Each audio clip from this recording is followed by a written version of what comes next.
All right, let's dive into this matchup. It is today's big story, and of course it will be tomorrow's as well. Neither team has won the Big Ten championship since they shared it in 2004. Iowa amazingly hasn't won it outright since 1985, which is crazy when you think about just how good this program's been, though they've shared it several times since then. If Michigan wins, they head to the playoff for the first time ever. A Hawkeye win gets them to Pasadena. Michigan looking to get to 12 wins for just the second time in the last 115 years. So there's a lot at stake in this game, no question about it. I would argue, Gerry, the stakes are bigger for Michigan, no doubt. I mean, look, going to Pasadena would be incredible for the Hawkeyes, particularly given that this has not been an overpowering team this year. It would probably be Kirk Ferentz's best coaching job ever. That being said, for Michigan, this is a breakthrough season. And if you don't get to the college football playoff, I think that minimizes it somewhat, although, frankly, they could probably lose and still get there in a lot of scenarios. Yeah, Jim Harbaugh took over at Michigan, and like every Michigan coach, there's high expectations, right? I mean, you're evaluated as a coach based on where you are coaching, right? And that's pretty obvious. He's been there 6 seasons. This is his 7th. He's had 2 or 3 10-win seasons, right? Yes. But still, more than that. Yeah. But still, that's really not good enough. Now, this right here, if they win Saturday, this is good enough, because I don't think there's any question. Michigan's #1 goal is to win the Big Ten championship. I think that's the way that they are built culturally, and he has made great strides. And beating Ohio State, beating them big time, is obviously a big plus for that program, and winning a conference championship would be big. You and I just voted for Coach of the Year, right? And Mel Tucker won that. I think some Michigan fans say, well, what about Jim Harbaugh? 2 times in the last 30 years, a Michigan coach has been named Coach of the Year. The Michigan coach and the Ohio State coach very rarely, although Ryan Day has won it once in his short career, but the Michigan-Ohio State coach doesn't usually get Coach of the Year for playing well in the conference or even for winning the conference. Twice in the last 30 years. Kirk Ferentz has won it 4 times within that same period. So, again, both these coaches have done a great job coaching this year. I mean, without a doubt. They've had their problems. Michigan comes back from a Michigan State loss. Kirk Ferentz comes back from Wisconsin-Purdue loss. I mean, they both put coaching clinics on this year. But Jim's going to be evaluated by Big Ten championships.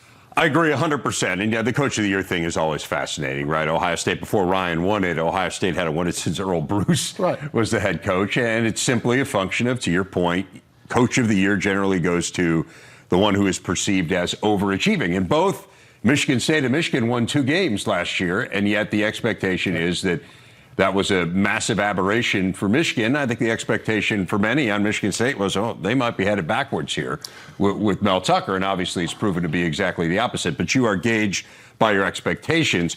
Let me ask you this. If Ohio State, if Michigan wins, I guess I should say, are they viewed on an even plane now with Ohio State? In other words, do you erase the last 16 years where Ohio State had won 15 of the 16, and do you say now there are 2 teams that are competing at an elite playoff type level in the Big Ten, Ohio State being one of them and Michigan being the other, or do you think that Michigan still has to prove that it can do this year in and year out? Because I would argue, maybe I'm a prisoner of the moment, but I would argue that the way that they beat Ohio State, I mean, that they didn't just beat them, but they dominated them at the line of scrimmage.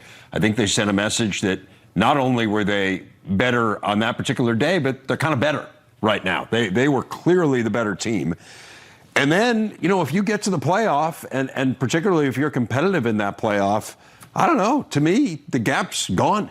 I know it's just 1 year, but all we're talking about is 1 year. We're talking about now. Yeah, I think the gap's different now. I think the people who make that decision are the Ohio State people, because I believe, unlike you, I think that if both of those schools are maximizing their resources, Ohio State's 1, Michigan's 2. Now, I think you and obviously the Michigan fans would disagree. I also disagree that their goals are the same. The goal of Ohio State is to win the national championship. They walk off in Indy winning the Big Ten championship. They don't feel like they're complete until they compete and win the national championship. I think Michigan is going to feel complete if they beat Iowa Saturday. So their self-evaluation, I don't think, is equal. And so are they as good a team right now? Yes. Are they as good a program right now? I don't know that we could judge that based on 1 year. Do you agree or disagree that their goals are different? Yeah, it is really interesting to me. I would say that when we launched the Big Ten Network, I don't think their goals were different. I think that they were 15 years ago. Yeah, 15 years ago. Yeah. No, I think that Michigan came in. I mean, 1997 was not that long ago. That's a great point. Yep. It was 10 years ago. But I think it has evolved here. Ohio State has been a team that competes year in and year out for national championships. I mentioned this last Saturday.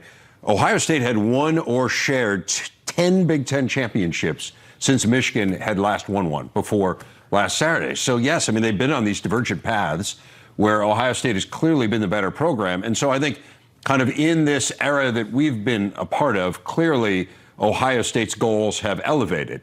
Correct. But kind of from when I was a kid, I didn't think of Ohio State as being the better program. In fact, when I was in college, Michigan was the better program. And so to me, I kind of grew up in this environment where they were on a very equal plane, where it came down to the end of the year, Woody versus Bo, and sometimes it would be Michigan that would win, and sometimes it would be Ohio State that would win. So no, I think I still think of Michigan in that way, in that I think their fans want to think of them in that way. I don't think they want to think of them as a program that walks off the field on Saturday and they've achieved all their goals. And I don't think their players internally want to do that either. But I also think you're being realistic in saying, hey, let's be honest of where they are right now.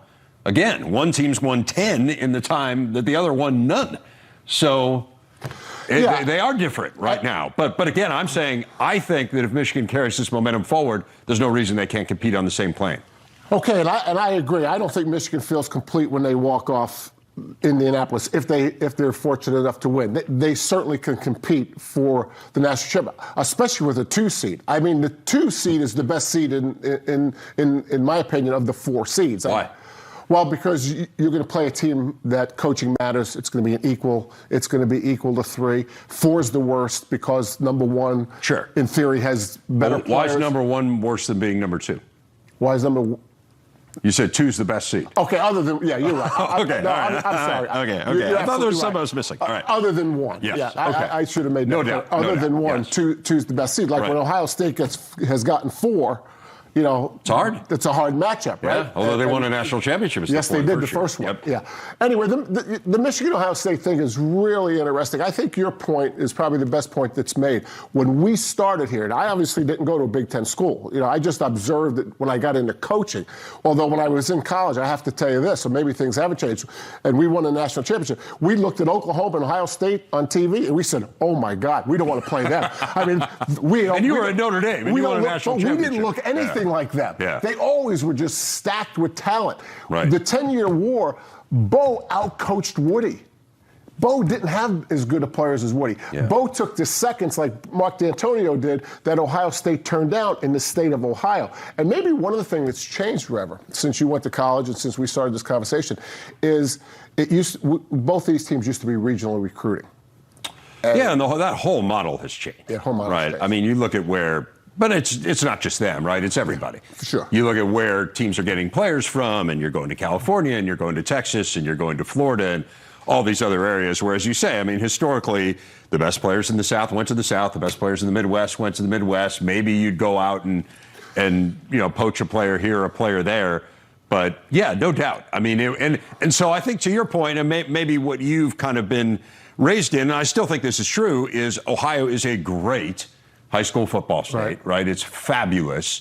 And Ohio State had no competition in the state, whereas Michigan did have competition within their state. And then, Notre Dame would occasionally go get players. So I do think I think Ohio State kind of geographically has that advantage that Michigan doesn't, just because there's no one they're competing with, right? Right. And one other way to look at it, or maybe sum it up, I really do believe that a coach could coach at Ohio State for 4 or 5 years, not win a national championship and be fired. And I don't see that at Michigan. I'd say that Michigan coach has to win the Big Ten within a 4 or 5 year period, and they could keep their job. Right. I do think that distinction is still there, where the national championship in Columbus. I don't want to say it's more important than Ann Arbor. I just think it's a way. I just think they look at the same thing in two different ways. I don't know. Again, I do think, I absolutely think that has been the case over this last 15 years, certainly over the last decade, where Michigan's just been kind of trying to figure it out and what's gone wrong here and how do we get it back on a plane of where it was. But I don't think that that's somehow baked in institutionally. Yeah, I just think it's what it's become. Let's get into this matchup a little bit. What are the biggest keys? And we'll break some of this stuff down throughout the course of the program. But what are the biggest things you're going to be looking at? Well, Iowa has to keep the game low scoring if they have any chance. I think we're going to talk about maybe both teams are well-rounded, or they're not. I mean, Michigan is a complete team. It wasn't too long ago. It was the week before Ohio State beat Michigan State that you and I sat here and I said Michigan's number 1, Ohio State's 2, right? And Michigan State was 3 because I thought Michigan was the most complete team. And then that offensive explosion against Michigan State changed my rating, and I went to Ohio State 1, Michigan 2. So I have always felt since midseason that Michigan was a really complete team. I didn't know that they would blow Ohio State out, but I thought they were a really complete team. Iowa obviously isn't a complete team. So when you're not a complete team, don't you have to win it with your strong suit? Yes. And so that's Iowa. And Iowa's strong suit is Iowa's defense, special teams. Maybe they can be explosive, trick plays or whatever. I was with Phil Parker, defensive coordinator at Iowa, and we're gonna work with him on Saturday on my sit down with him.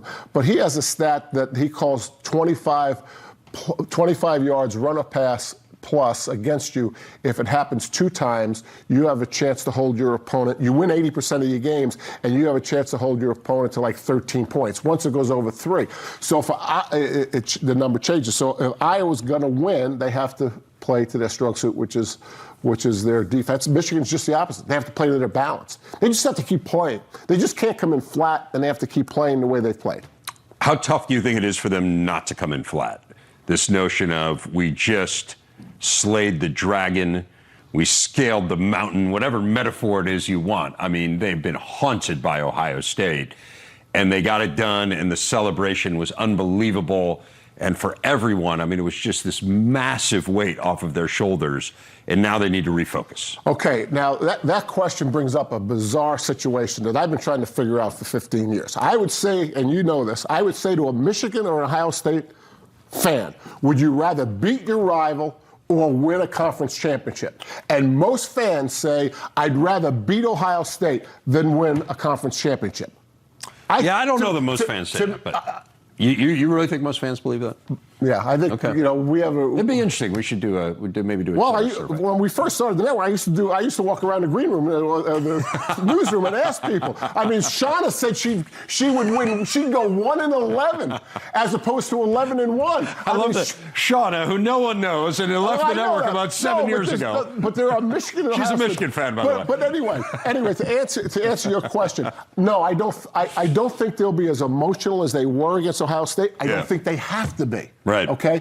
But they can't be flat. 10 guys, 10 players on a kickoff return team, 3 fumbles, 2 motions without a loud home crowd, lining up off sides. That's the problem. I got a flat team. I better have a team meeting, fix them really fast, right? I don't believe they will be flat. No, I'm not saying you do, but I'm just saying, in talking to Aiden Hutchinson this week, he wants to win that Big Ten championship. In his conscious lifetime, and he's been a Michigan fan his whole life, he doesn't remember them winning a Big Ten championship. It was 4 when they won the last one, right? I mean, it matters to these guys how long it's been. That doesn't mean they're going to win the game. Right, I understand. I'm just saying, the power of the ring is incredible. It's big. The power of a championship. You don't get a ring for beating Ohio State. If you do, your priorities are crazy. Right. Now, you might get pants, or they might have something to give you. Like Ohio State gives you the gold. That's cool. That's really cool. Right. But you don't get a ring for that. Right. You get a ring for winning the championship, and they don't have a ring yet. More from Gerry coming up in a bit, but we have Andy Katz literally waiting in the wings. We'll look back on another successful challenge for the Big Ten. Plus, conference play begins tomorrow.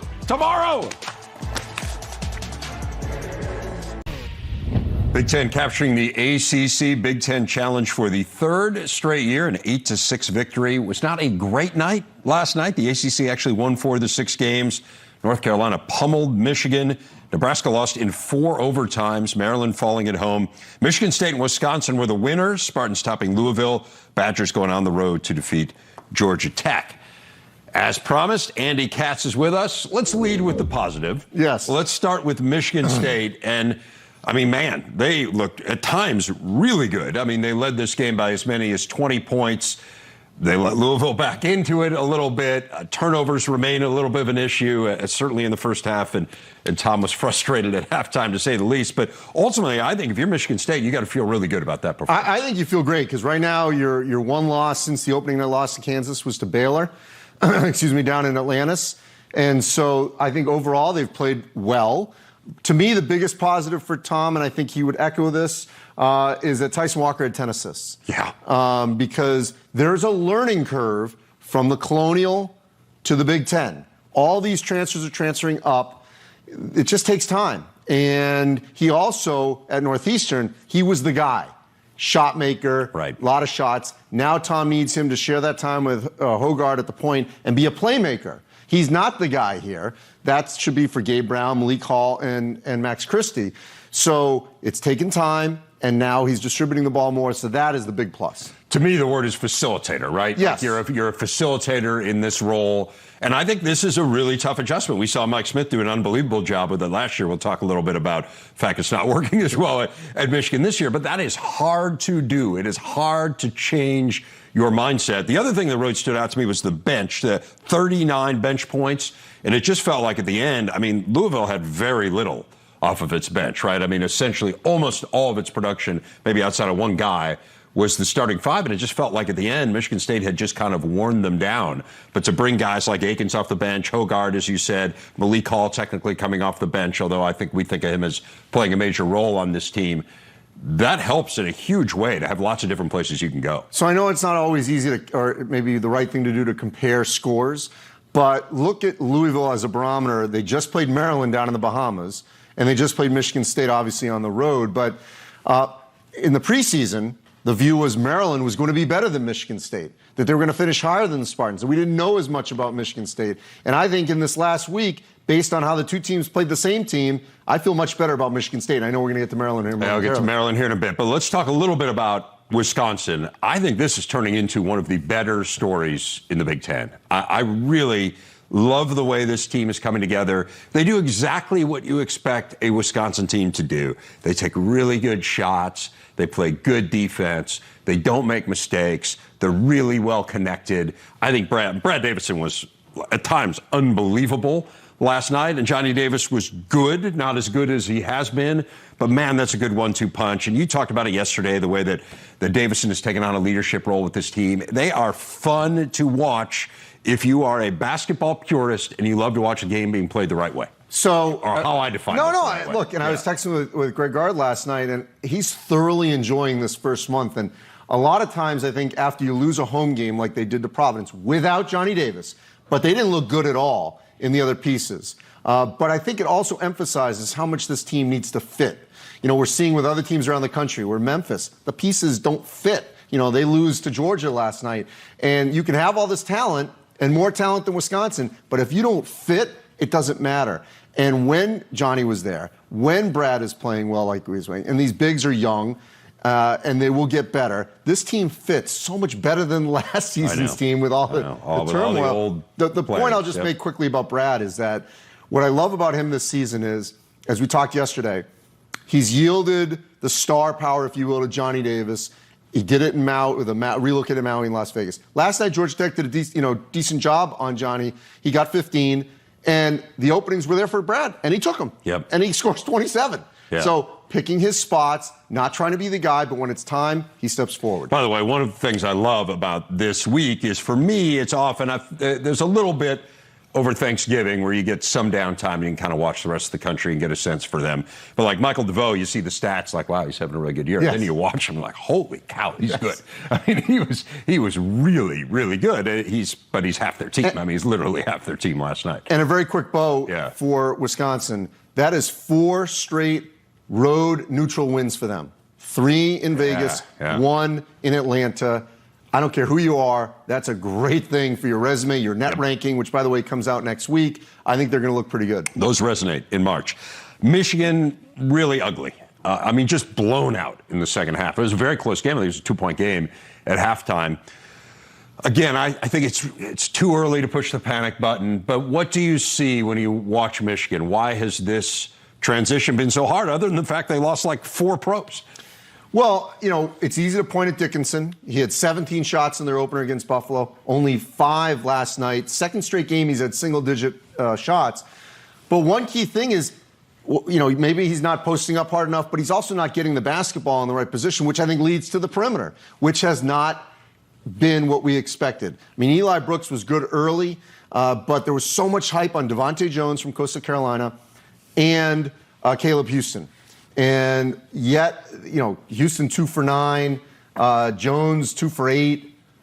That's just not going to get it done against a North Carolina team that had an unbelievable game from Caleb Love, who had 22. So Michigan's perimeter just could not match Carolina. They couldn't get back. The major concern for Michigan is this is 2 straight sort of peer games where they've been blown out in the second half. The other one was Arizona and Vegas. And their next game is San Diego State. Now, San Diego State isn't a great offensive team. They have Matt Bradley, who transferred from Cal, but defensively, they're always one of the best. Right. So now, how does Michigan respond to a team that's going to probably lock them down? Yeah, that'll be a fascinating game, and we'll look ahead to the weekend a little bit here. But a couple things that stood out to me with Michigan. Interior defense has been elite. Last year was elite. I mean, among the best in the country.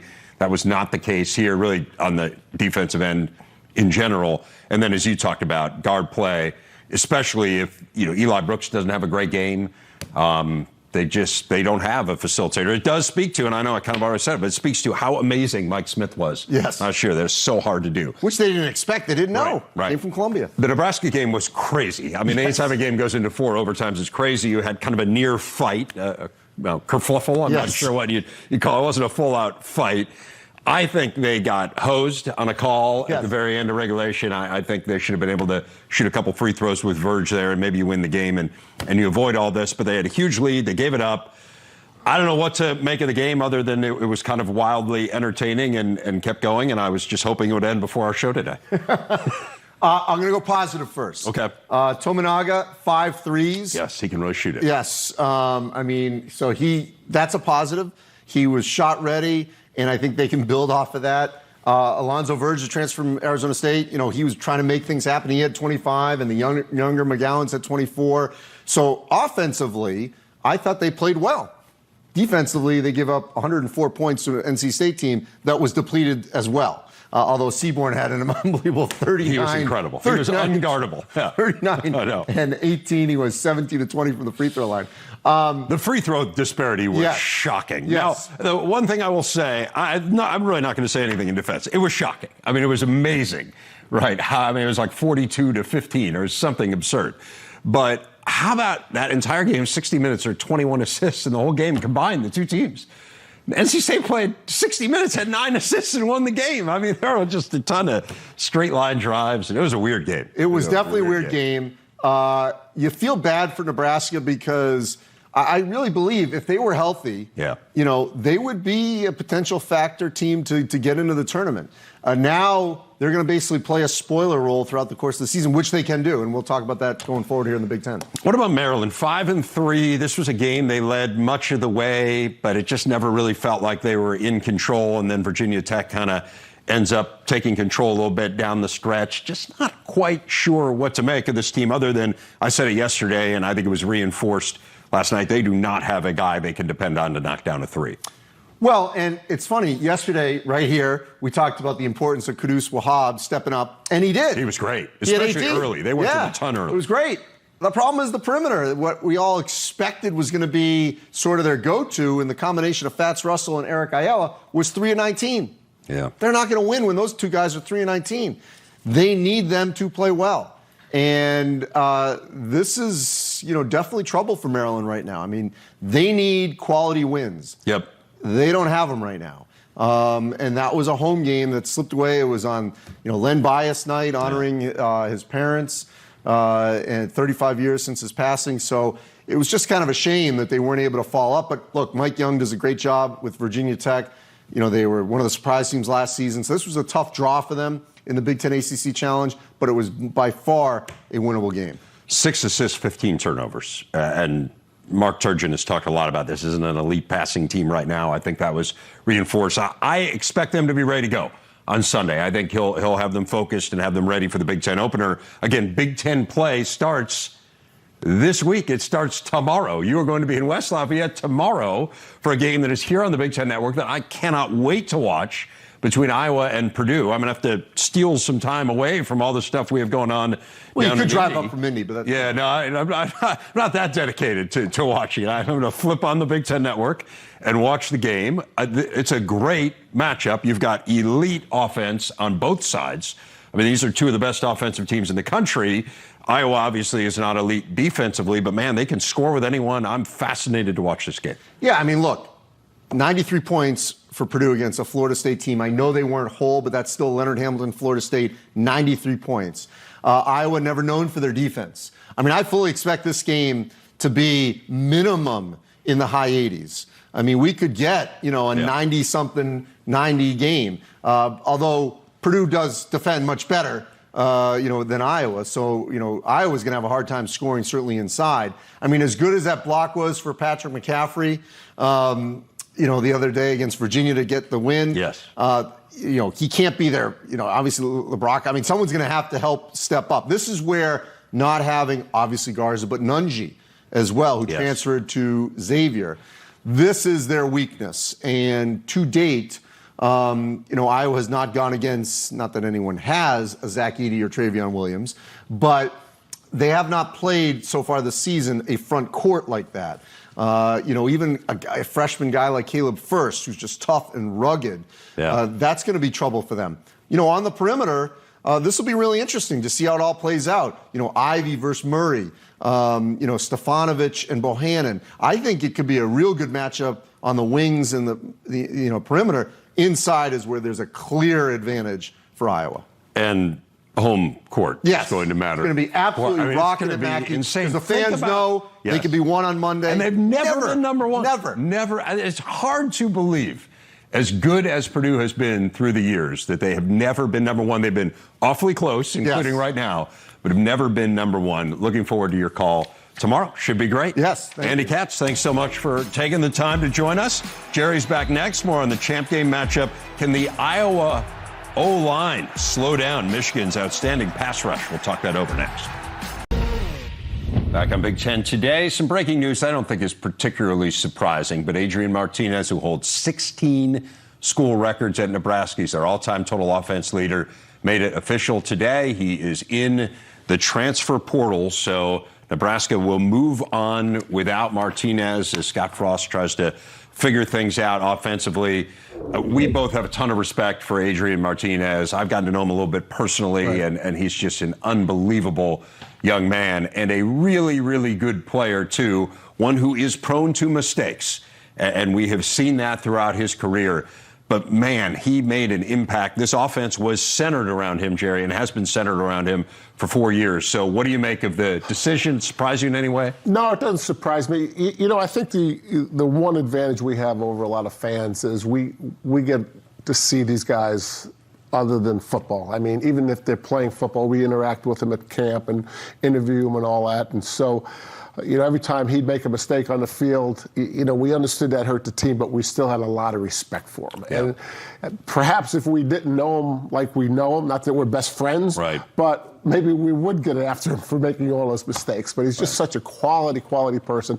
I think we all wish him nothing but the best. No doubt. Now, this is all complicated by the fact that he had shoulder surgery. Right. So you just don't know kind of who he's going to be as a quarterback. I mean, to me, this is someone who in the right system can go in and make an enormous impact. I mean, if I'm him, I try to find somewhere where I can start, where I feel like I can be the guy on a really good team. I don't go somewhere and compete for the job. I go somewhere where it's obvious they don't have a solution at quarterback, and you go there, and I do think he can compete at the very highest level. Like, to me, I don't think that what we learned about Adrian Martinez in 4 years is he's not good enough to be the quarterback of an elite team. Just for whatever reason, it didn't work out with Nebraska. Now, in some ways it did, right? I mean, he's a career total offense leader, but he didn't get them to where they wanted to go record-wise. Yeah, and his options will narrow. First of all, who needs a quarterback? And you're right, he's not going to go to any offense. They're not going to take him, and he doesn't want to play in it. So, right. My guess is he already has it down to 3, 4, maybe 5 schools. He's already talked to them. He's in the portal. He's allowed to do that. And, all the stuff that we've seen in college football the last couple of days with Brian Kelly and the LSU thing and Lincoln Riley. And for those people that don't think you should be able to transfer without penalty, don't think you should be able to make money on the NIL, I hope the people that have been against those things are now thinking different. That the power's been the coaches, the money's been the coaches, and now the power and some of the money belongs to the players. No doubt. This is an example of a guy moving without having to sit down a year. Although he'd be a great. I understand, but it's still more of a free-moving sport than it has been, because as we know, there's only 5 sports that had been restricted in the past. Yep. I don't think most fans know that only 5 sports have been restricted. Right. Everyone else could transfer without penalty for 100 years. Yeah. Well, no doubt, wherever Adrian Martinez ends up, probably not in the Big Ten, but you never know. We wish him the best. Really a quality person, and again, a really good player. I do want to talk a little bit more about the championship game. To me, the biggest question when you face Michigan, I feel like we sat here a week ago and had this conversation with Ohio State. Now you have to have the same conversation with Iowa. How do you handle the pass rush? How do you handle Aiden Hutchinson, probably 1, and then 1A, David Ojabo? Okay, I don't know that you can pay equal attention to both of them. Ojabo is very good. They complement one another. What you can't do, which Ohio State, in my opinion, they didn't do it the entire game. I thought they did when I watched the game on TV. Then when I studied the tape, they did make some adjustments. But to me, just to treat Hutchinson like another X on the board, like it was Dave Revsine, that's not smart, right? I think I was an elite pass rusher in my day. Do I swing the protection to him? Do I swing the protection away from him? You can argue all that. As long as you go into the staff room and you say to the offensive line coach, what's the solution? And he doesn't say, well, my guy's going to handle him. I talked to him this morning at breakfast. No. I want a plan, okay? Are we going to chip him? Are we going to swing to or away? And it is your belief from watching the tape, I mean, you guys were saying this on Saturday, but I'm assuming you reinforced it, that Ohio State really did nothing different, right? 99% of the time, as I watched it, I don't think they did anything different. Once in a while, it looked like it. The tackle was setting the same way, whether he had guard help or didn't have guard help. That's a major mistake. When you wide set on someone like Hutchinson, that means you're protected inside with the guard. So if the guard's coming with you, you're okay. Right. So if you set that way with guard help and then you set that way without guard help, well, shoot, Hutchinson's just, you're going to go by. Now, Iowa not only has to adjust their blocking and not take this hero approach, but throw it deep. It takes less time to go 1, 2, 3, throw a streak or a vertical, whatever you want to call it, than it does here. Strong safety does this, free safety. So reading the different levels takes more time than hitting and throwing. And Brian Ferentz has tried to throw the ball vertically much more the last 3 or 4 years. They have. And it does feel like they're getting a little better on the offensive line. And if there's a program that's comfortable with having multiple tight ends in the game and all that kind of stuff, right, it is Iowa. But again, they've given up the second most sacks in the Big Ten, the most tackles for loss. So it's not a great equation when you go into playing Michigan. Bruce Feldman is next. Michigan in the playoff if they win. We all know that. But what if the Wolverines lose? We will talk through all the possibilities with Bruce. Stick around. Big Ten Tailgate will be in Indianapolis on Saturday. 2 full hours of coverage to get you ready for the championship game showdown between the Wolverines and the Hawkeyes. Gerry and I joined by Howard Griffith, Joshua Perry, Elise Menaker, Brock Vereen. It's Big Ten Tailgate presented by TIAA, Saturday, 3 p.m. Eastern on the Big Ten Network and the Fox Sports app. Very pleased to be joined now by Fox Sports' Bruce Feldman. Bruce, let's start with the playoff, and it's pretty clear, obviously, if Michigan wins the Big Ten championship game, they are in the playoff. What about if Michigan were to lose? What would that mean for the Big Ten specifically? Michigan would need a ton of help. You'd have to run down the list of things. I think start with Georgia has to beat Alabama. Then you have a 2-loss Alabama, and I don't think you can have them number 4 if you're the committee, because then you're basically telling Georgia, yeah, you got to beat them twice. And they really only have one good win, by the way. It's Ole Miss. And so to me, I could see the committee saying, you know what, we're not going to have Michigan drop below a 2-loss Alabama team that, by the way, has struggled with LSU, struggled with Florida, struggled with Auburn. Those are bad teams that they barely beat. So the fact that they be a 2-loss team, I think that'd be one thing. I think you need Baylor to beat Oklahoma State, because then a 2-loss, Baylor as a champ, I think Michigan would definitely be ahead of them. It certainly wouldn't hurt if Houston beat Cincinnati on top of that.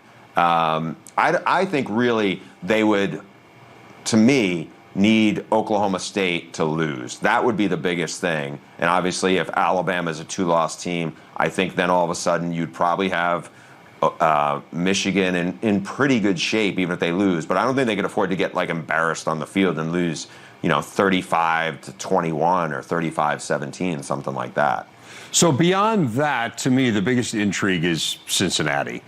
Just kind of this notion of whether or not they break through that ceiling that has seemingly been in place, or not seemingly, it has been in place the entire time that we've had this playoff. We have certainly seen teams win, as we know, on the last weekend. We've seen teams win convincingly and still get jumped by teams behind them. All you need to do is ask TCU about this. So if Cincinnati beats Houston, what do you think would have to happen that would prevent them from getting in? I think you'd have to have Alabama beat Georgia. So then you would have 2 SEC teams. You couldn't argue that. You'd have to have Michigan win. Now you're sitting with 3. To me, I don't think Oklahoma State with 1 loss coming out of the Big 12 should be jumping an undefeated Cincinnati team with a win at Notre Dame by double digits. I don't think they should jump them. Now, it would have helped, quite honestly, Cincinnati's cause.